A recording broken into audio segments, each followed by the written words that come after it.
Welcome to Firoz sir biology classes. बच्चा जैसा last class में मैंने आप लोगों को स्ट्रक्चर ऑफ प्लांट सेल और एनिमल सेल को समझाया था, जिसमें स्ट्रक्चर ड्रॉ करके दोनों के बीच डिफरेंस समझाया था। इसके साथ ही हमने थ्योरेटिकली भी इसके डिफरेंस को समझाने की कोशिश किया था। अब जब हमारे पास स्ट्रक्चर ऑफ सेल आ गया है तो वो सेल जिस चीज़ से मिलकर बना हुआ होता है उन चीज़ों को हम सेल ऑर्गेनल्स कहते हैं।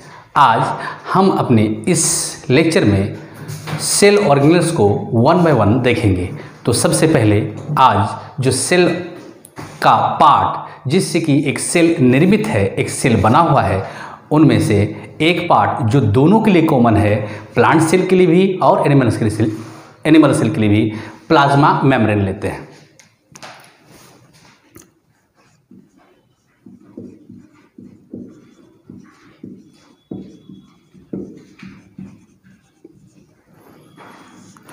चलिए बच्चे, है ना, हम प्लाज्मा मेम्ब्रेन के संबंध में थोड़ी सी ओवरव्यू देखते हैं।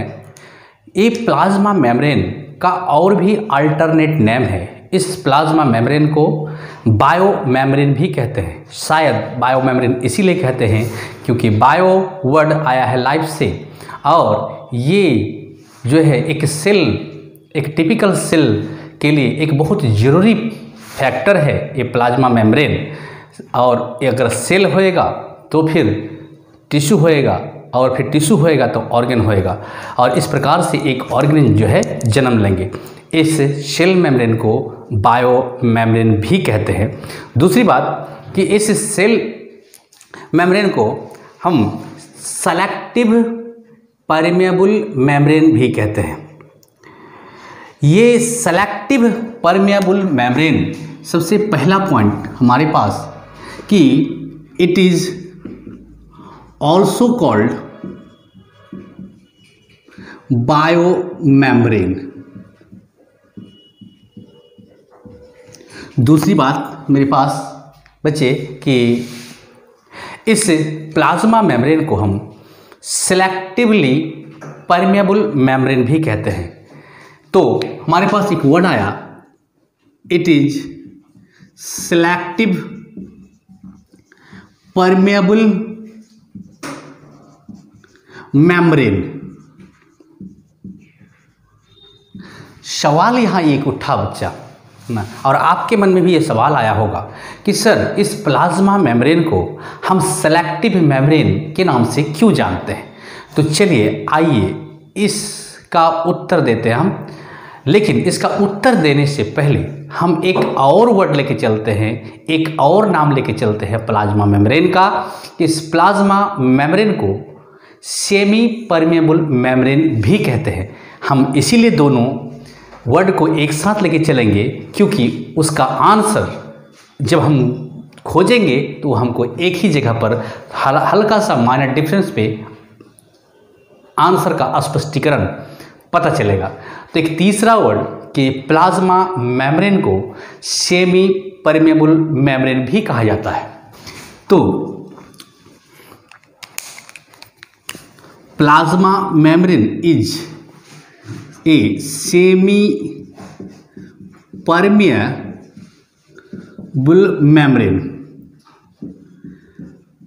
समझ रहे, हमारे पास यहाँ दोनों जगह एक क्वेश्चन अराइज हुआ है कि प्लाज्मा मेम्ब्रेन को सेलेक्टिव मेम्ब्रेन या सेलेक्टिव परमेबल मेम्ब्रेन क्यों कहते हैं, या प्लाज्मा मेम्ब्रेन को सेमी परमेबल मेम्ब्रेन क्यों कहते हैं। समझे बच्चे, इस बात का आंसर जानने के लिए चलिए आइए हम एक प्रैक्टिकल करते हैं। इस जगह पर बोर्ड पर हाइपोथेटिकली खुद को समझाने के लिए, आपको समझाने के लिए एक इस प्रकार का सपोज कर लीजिए एक लाइन हम खींचे हैं। ये लाइन नहीं है, ये प्लाज्मा मेम्ब्रेन है। आप सपोज कर लीजिए कोई भी सेल जो होंगे वो सेल इस प्रकार से एक लेयर से घिरा होगा जो उसका प्लाज्मा मेम्ब्रेन कहलाता है।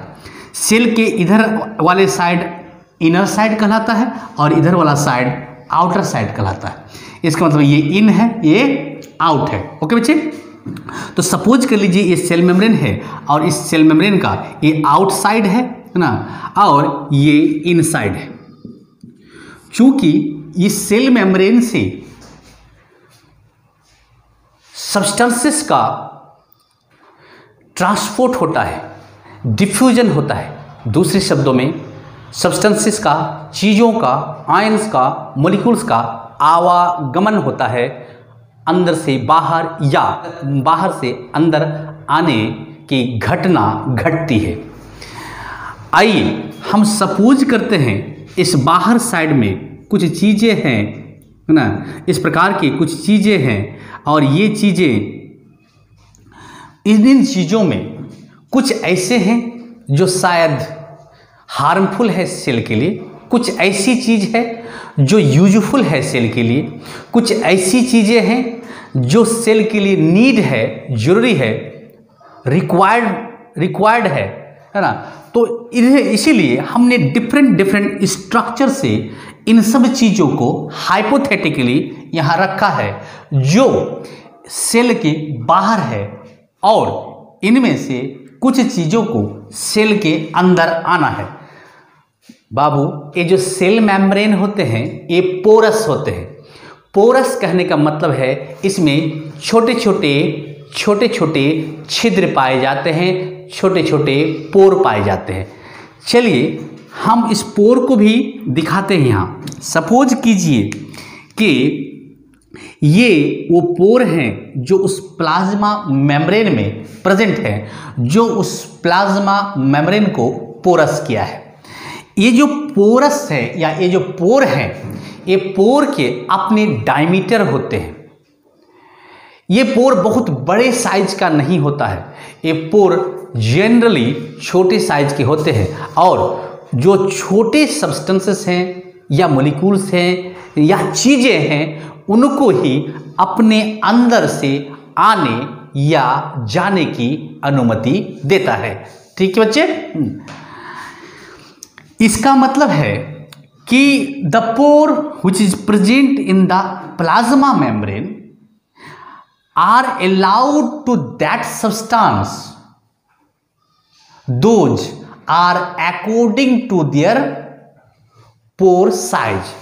इस छिद्र के साइज के अनुसार ये प्लाज्मा मेम्ब्रेन का पोर उसी चीज को आने या जाने की अनुमति देगा जो उसके उस पोर से आर पार हो सके, या उस पोर के साइज के साथ जो है मैचिंग कर सके, या साइज के साथ मैचिंग करके पास हो सके।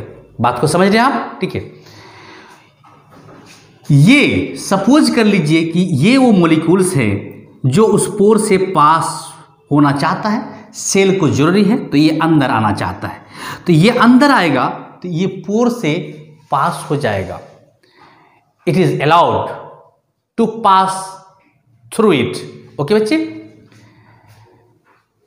ये सेमी परमेबल कहने का ये मतलब हुआ कि पोर के साइज के अनुसार कुछ चीजों को, है ना, जो उसके साइज के अकॉर्डिंग है उस चीज को आने की अनुमति दिया गया।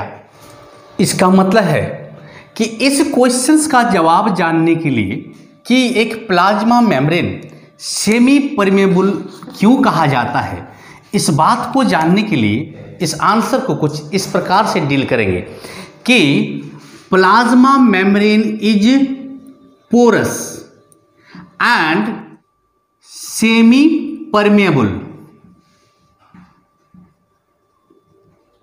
This semi permeable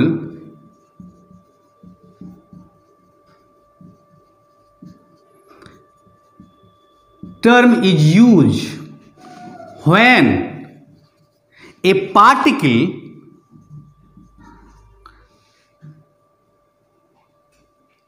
is pass according to the size of pore। समझे बच्चे कि पोर के साइज के अनुसार जब उस सेमी परमेबल मेम्ब्रेन से वो पार्टिकल पास होता है तब ऐसे के लिए टर्म हम यूज करते हैं क्या, सेमी परमेबल। एक दूसरा क्वेश्चन हमारे पास है कि इसको सेलेक्टिव परमेबल क्यों कहते हैं। इस बात का भी जवाब हम यहां से ढूंढ सकते हैं बच्चे कि ये आउटसाइड की चीजें हैं, इनमें से एक ऐसा चीज जिसको अंदर आना जरूरी है या सेल उसको अंदर लाना चाहता है। सपोज कर लीजिए ये वो चीज है जिसको अंदर जाना है। इसके साइज के अनुसार ये पोर काफी छोटा है, जिस वजह कर ये चीजें, ये सब्सटेंस इस पोर से होते हुए इस सेल मेम्ब्रेन के अंदर नहीं जा पाएगा, लेकिन उस चीज का सेल को जरूरत है। इसका मतलब है उसको तो आना ही पड़ेगा या सेल मेम्ब्रेन उसको लाएगा ही। इन सब में से उसको चुनकर सेलेक्ट करके लाएगा, भले ही ये पोर उसको आने को अलाउ नहीं करता या आने के लिए ये एडजस्ट नहीं है। तब उस वक्त क्या करता है, ये सेल मेम्ब्रेन जो है, ये सेल मेम्ब्रेन, ये चीज जब पास आएगा, ये चीज जब पास आएगा तब ये सेल मेम्ब्रेन अंदर की तरफ इस प्रकार से एक धसाव उत्पन्न करेगा, अंदर की तरफ इस प्रकार से एक इनफोल्डिंग करेगा। एक सेल मेम्ब्रेन का अंदर की तरफ इस प्रकार से इनफोल्डिंग करना इनवैजिनेशन कहा जाता है। इनवैजिनेशन कहा जाता है। ये सेल मेम्ब्रेन इस प्रकार से इनफोल्डिंग करेगा, ये पार्टिकल फाइनली इसके अंदर चला जाएगा और इस पार्टिकल का इस इनवैजिनेशन के कारण इस प्रकार से अंदर घुस जाने की प्रक्रिया को हम इंडोसाइटोसिस कहेंगे। इंडोसाइटोसिस कहेंगे। ओके बच्चे, तो by the process of endocytosis a larger particle will be inside the cell. That particle जो उस पोर के साइज के अकॉर्डिंग नहीं था या पोर से पास नहीं हो सकता था। एक सेल मेम्ब्रेन ने इतने सारे में से कोई एक ऐसा चीज को सेलेक्ट किया जो इस पोर से नहीं पास हो सकता था और सेलेक्ट करके इस प्रोसेस को अपना करके उसको अंदर ले लिया। इस वजह कर एक सेल मेम्ब्रेन को हम सेलेक्टिव परमेबल मेम्ब्रेन भी कहते हैं। इसका मतलब है कि दूसरा क्वेश्चन का आंसर आपका यहां होगा कि plasma membrane is also called selective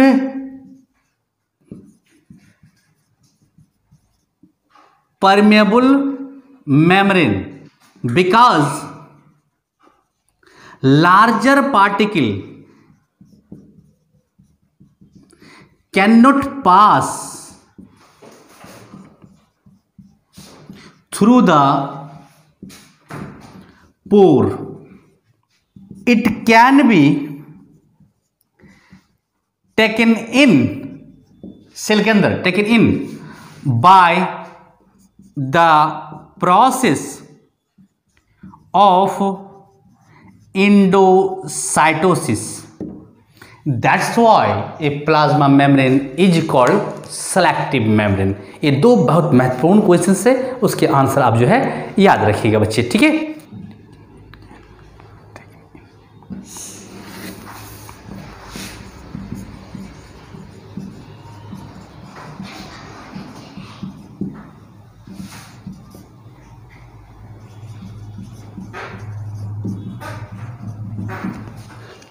चलिए अब नेक्स्ट बात हम करते हैं प्लाज्मा मेम्ब्रेन के संबंध में। ये जो प्लाज्मा मेम्ब्रेन है ये प्रोटीन और लिपिड का बना हुआ होता है। It is made up of protein and lipid. ये लिपिड जो होते हैं बच्चे ये फॉस्फोलिपिड होते हैं। ये जो है फॉस्फोलिपिड होते हैं।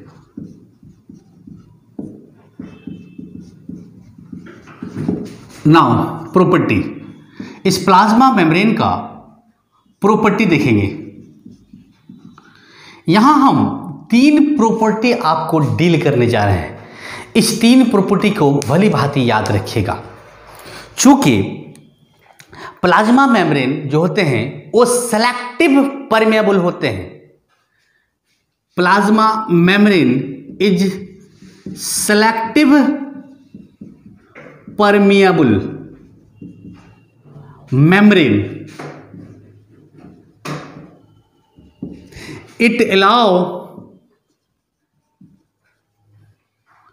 the water soluble and fat soluble substance to pass। एक प्रॉपर्टी बच्चे, इसका दूसरा प्रॉपर्टी बच्चे, ये प्लाज्मा मेम्ब्रेन लिपिड और प्रोटीन का बना होता है। ये लिपिड और प्रोटीन का जो रेशियो होते हैं बच्चे, ये वेरिएबल होता है, एक कांस्टेंट नहीं होता है। तो दूसरा प्रॉपर्टी लिखेंगे, the variable ratio of protein and phospholipid,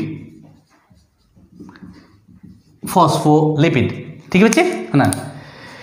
क्योंकि ये अगर वेरिएबल रेशियो नहीं होगा प्रोटीन और फॉस्फोलिपिड का, तो इसका मॉलिक्यूल इंटरचेंज नहीं होगा, और अगर मॉलिक्यूल इंटरचेंज नहीं हुआ तो सेमी परमेबल मेम्ब्रेन फ्लेक्सिबल ना होकर रिजिड हो जाएंगे, जो कि ऐसा होता नहीं है। इसका मतलब है कि ए प्रोटीन और फॉस्फोलिपिड का रेशियो वेरिएबल होगा, दैट मीन्स प्रोटीन मॉलिक्यूल्स और phospholipid molecules will be movable और बी एक्सचेंजेबल। ओके, है ना, समझाएंगे और भी थोड़ा देर बाद, है ना।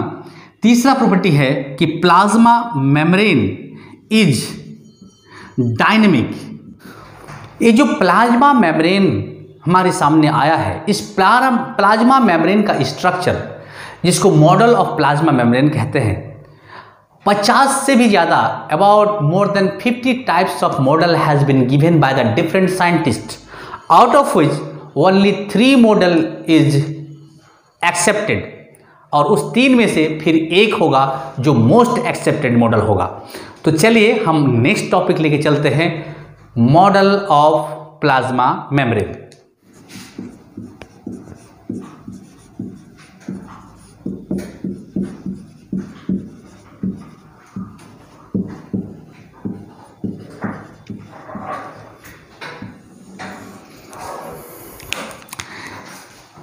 There are 3 kinds of accepted model, 3 kinds of accepted model। उनमें से जो पहला मॉडल है बच्चे, उसको हम सैंडविच मॉडल कहते हैं, सैंडविच मॉडल।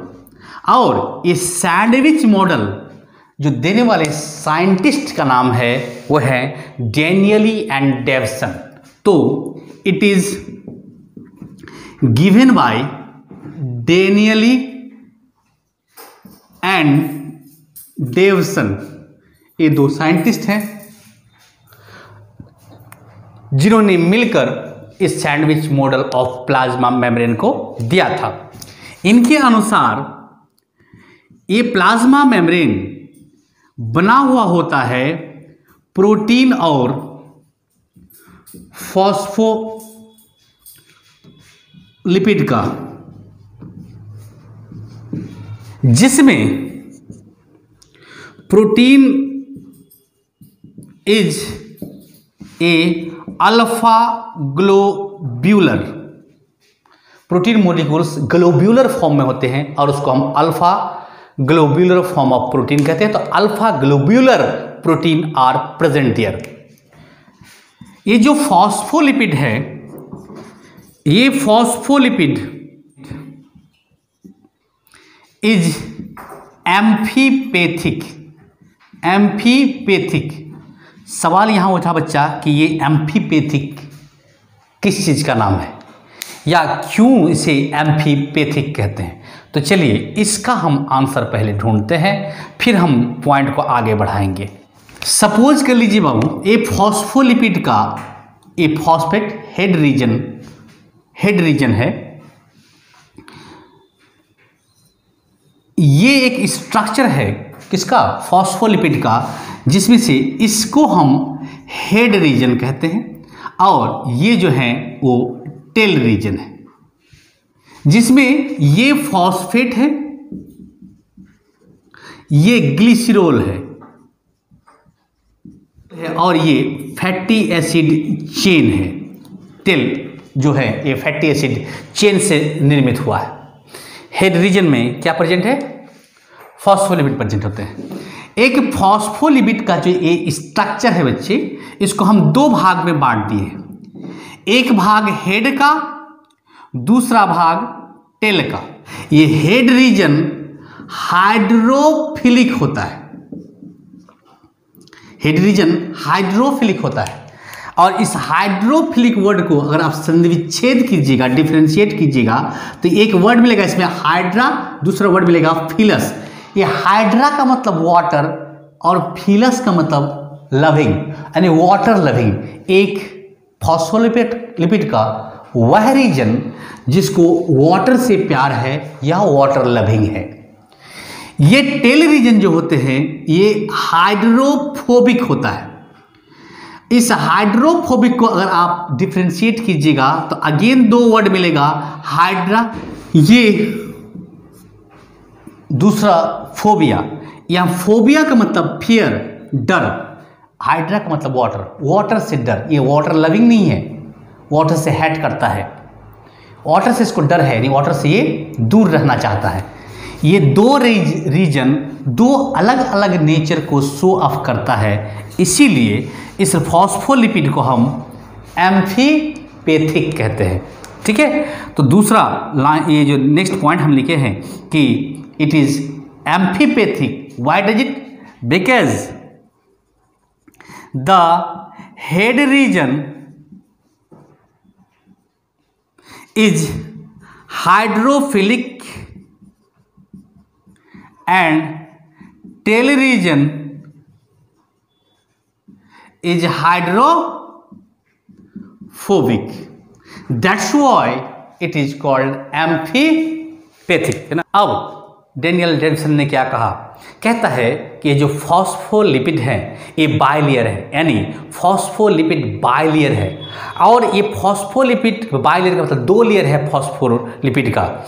ये फॉस्फोलिपिड के जो दो लेयर है उसमें दोनों लेयर एक दूसरे को टेल रीजन से फेस करता है। सपोज कर लीजिए ये हेड रीजन है, ये एक फॉस्फोलिपिड का फिगर है, एक हेड रीजन है, ये फॉस्फोलिपिड का फिगर है। तो ये रीजन हेड और ये रीजन हेड, और ये रीजन जो है बच्चे ये टेल है और ये टेल है। कहता है दो जो लेयर है वो दोनों लेयर एक दूसरे को फेस करेगा बाय देयर टेल रीजन, यानी ऐसे फेस करेगा। हेड एक दूसरे से क्या होंगे? अपार्ट होएगा, है ना। तो नेक्स्ट पॉइंट में हम लिखेंगे the arrangement of phosphobilayer is that the tail will face each other, एक दूसरे को क्या करेगा? फेस करेगा। That's why head region will be apart from the other. Next, the two layer held each other by a weak force named by, उस force को हम वंडरवाल्स force कहते हैं। वंडरवाल्स फोर्स। ओके बच्चे, इसको याद रखिएगा, है ना। अब ये डेनियल एंड डेविसन जो स्ट्रक्चर दिया था उसको हम यहाँ ड्रॉ करके बताते हैं। ये हेड रीजन था बच्चा उस फॉस्फोलिपिड का, और इस प्रकार से हम टेल रीजन शो अप कर रहे हैं। ये हेड रीजन, ये tail region, head region, tail region, head region, tail region. और आपको थ्योरी के अनुसार एक दो लेयर होंगे और दोनों लेयर का जो टेल होंगे वो एक दूसरे को फेस करेगा। तो शायद कुछ इस प्रकार की संरचना होंगी। सैंडविच मॉडल यानी कि डेनियल एंड डेविसन मॉडल कहता है कि ये लिपिड बाइलेयर बीच में प्रेजेंट होंगे। ये लिपिड के बाइलेयर हैं जो एक दूसरे को वैन फोर्स के द्वारा अटैच्ड किया रहता है, और इसके किनारे पर पेरीफेरी पर किनारे पर ग्लोब्यूलर प्रोटीन अरेंज होता है। चूंकि यह प्रोटीन ग्लोब्यूलर है इसलिए हम स्फेरिकल इन शेप में दिखा रहे हैं। यह संरचना डेनियल एंड डेप्सन के द्वारा दिया गया, जिसमें से ये प्रोटीन है, ये भी क्या है, प्रोटीन है।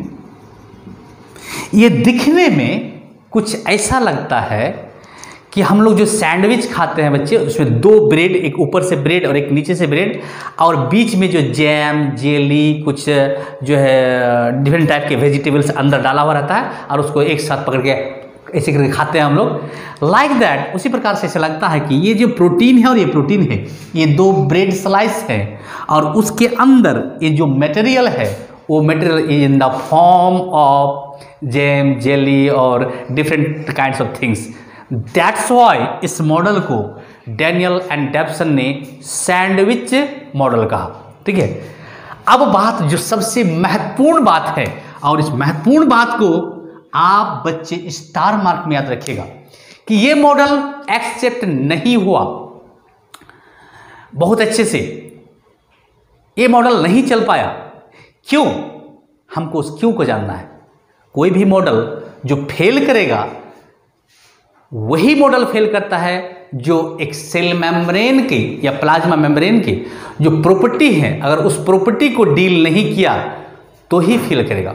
और हम सेल मेम्ब्रेन का प्रॉपर्टी आपको इसी लेक्चर में समझाया है कि सेल मेम्ब्रेन का पहला प्रॉपर्टी है कि ये सेलेक्टिव होते हैं जो वाटर सोल्यूबल या फैट सोल्यूबल सब्सटेंस को आने और जाने की अनुमति देता है। समझे बच्चे? तो आइए हम सपोज करते हैं कि ये एक फैट सोल्यूबल सब्सटेंस है जो इस मेम्ब्रेन से होकर पास होना है। जब ये फैट सोल्यूबल मॉलिक्यूल से जब इससे होकर पास होना चाहेगा, ये हेड रीजन हाइड्रोफिलिक है, इसको फैट से कोई बैर नहीं है। ये रीजन इसका हाइड्रोफोबिक है, अगेन इसको फैट से कोई बैर नहीं है। ये फैट पास कर जाएंगे, इसके लिए तो कोई दिक्कत की बात नहीं होगी। बट अब आते हैं उस प्रॉपर्टी का नेक्स्ट नेचर में, कहता है वाटर सोल्यूबल मॉलिक्यूल्स भी क्या होना चाहिए, पास होना चाहिए। अब आते हैं बच्चे कोई एक दूसरा, हम वाटर सोल्यूबल मॉलिक्यूल्स को इससे पास करना चाहते हैं। ठीक है, इसको हम बी से रिप्रेजेंट कर दिए। अब ये वाटर सोल्यूबल मॉलिक्यूल जब पास होएगा, चूंकि ये हेड रीजन हाइड्रोफिलिक है, इसको यहां तक तो आने देगा, बट ये अगला रीजन हाइड्रोफोबिक है जो उस वाटर सोल्यूबल को या वाटर मॉलिक्यूल्स को यहां से क्रॉस होने नहीं देगा। तो इसका मतलब है कि water soluble molecules can not be pass, जिसका मतलब है कि डेनियल एंड डेप्सन का जो मॉडल है वो पहला प्रॉपर्टी को ही फुलफिल नहीं करता। एक ये कारण हो गया फेल होने का। दूसरा प्रॉपर्टी है बच्चे, है ना, सपोज के लिए दूसरा प्रॉपर्टी है कि अभी जो पहले समझाया आपको, ये दूसरा प्रॉपर्टी में कहता है कि प्रोटीन लिपिड का रेशियो वेरिएबल होना चाहिए।